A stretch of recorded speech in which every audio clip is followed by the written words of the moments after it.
গভীর রাতে স্ত্রীকে নিয়ে নানার বাড়িতে যাচ্ছিলেন ভ্যান চালক ও তার স্ত্রী। এ সময় হঠাৎ ব্যাটারির চার্জ শেষ হয়ে গেলে সদর হাসপাতালের সামনে অবস্থান নেন তারা। পরে ডিউটিরত দুই আনসার সহযোগিতা করার আশ্বাস দিয়ে হাসপাতাল ভবনের দ্বিতীয় তলায় নিয়ে যায়।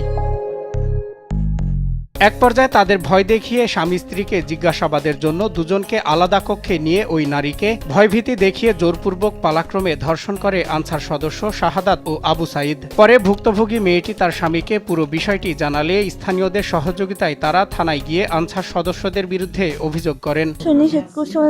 অনেকবার মাফও চাইছি যে আমার মাফ করে দেন, এগুলো করেন না, তারপরে জোর করে এগুলো করছে। অভিযোগ পেয়ে তাৎক্ষণিক পুলিশ ঘটনাস্থলে গিয়ে দায়িত্বরত সব আনসার সদস্যকে ডেকে আনেন। পরে ভুক্তভোগী মেয়েটি অভিযুক্ত দুই আনসারকে শনাক্ত করলে পুলিশ তাদের আটক করে থানা হেফাজতে নিয়ে যায়। আমার হাজবেন্ডের গাড়ির চার্জ শেষ হয়ে গেছে, হসপিটালের সামনে দাঁড়াইছিল। পরে এখানে দুটো সিকিউরিটি গার্ড ছিল, তো ওনারা আমাদের ওইখানে নিয়ে গেছে। ওইখানে নেওয়ার পরে বলতেছে দুজনে দুই জায়গায় নিয়ে কথা শুনবো, যদি মিলে তাহলে আমরা সাইডে দিব। তো আমাদের দুই জায়গায় নিয়ে অনেক ভয় দেখাইছে, তোমার মায়েরা ফিল্মু, তোমার এটা ওইটা অনেক কিছু বলছে। পরে আমার ধর্ষণ করা হয়েছে। আনসাররা দুইজন যে ডিউটিতে ছিল, ওরা অনেক কথাই বললো। এক পর্যায়ে যখন কথা বলতে বলতে রাত প্রায় 2:30 থেকে 3টা নাগাদ, তখন যে বললো যে তোদেরকে যে আমরাকে জাস্টিফাই করতে হবে, দেখতে হবে জিজ্ঞাসাবাদ করে তোরা সঠিক কিনা। আমার স্ত্রীকে যে দোতলায় নিল, আমাকে একতলায়। হ্যাঁ, একজন আসলো আগে যে জিজ্ঞাসাবাদ করার নাম করে, পরবর্তীতে আমি জানলাম যে ধর্ষণ করছিল। চাঞ্চল্যকর এই ঘটনাটি ঘটেছে মানিকগঞ্জ জেলা সদর হাসপাতালে।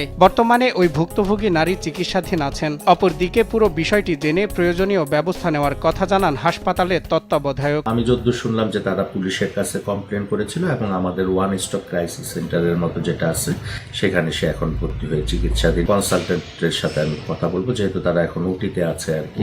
আমাদের আজকে রুটিন ওটি চলতেছে গাইনির, ওটির পরে আমি তাদের সাথে এই ব্যাপারে কথা বলে আরো বিস্তারিত জানবো। এ ঘটনায় অভিযুক্ত দুই আনসার সদস্যকে আটক করা হয়েছে। পরবর্তী আইনানুগ ব্যবস্থা প্রক্রিয়াধীন বলে জানান পুলিশের এই কর্মকর্তা। আমাদের টিম ওইখানে গেছিল, যাওয়ার পরে তারা ওই আনসার সদস্যদের ডাকায়। আনসার সদস্যরা প্রথমে আসতে অস্বীকৃতি জানায়, পরবর্তীতে যখন ঘটনা বলে ডাকায়, তখন সমস্ত আনসার সদস্যকে দাঁড় করাইয়ে মেয়ের সামনে দিলে মেয়ে নিজেই শনাক্ত করে যে এই দুইজন আনসার সদস্য এই ঘটনাটা ঘটাইছে। তখন আমাদের টিম ওই দুইজনকে আটক করে জিজ্ঞাসাবাদের জন্য, এবং মেয়েটা অসুস্থ বিধায় তাকে হাসপাতালে ভর্তি রাখা হয়েছে ওসিসিতে। মেয়ের গার্জিয়ানরা আসতেছে, তারা আসলে অভিযোগ পেলে আমরা আইনগতভাবে মামলা বা পরবর্তী কার্যক্রমে দিই। চাঞ্চল্যকর এ ঘটনার সুষ্ঠু তদন্ত করে দ্রুত দোষীদের কঠোর শাস্তির দাবি জানান স্থানীয়রা।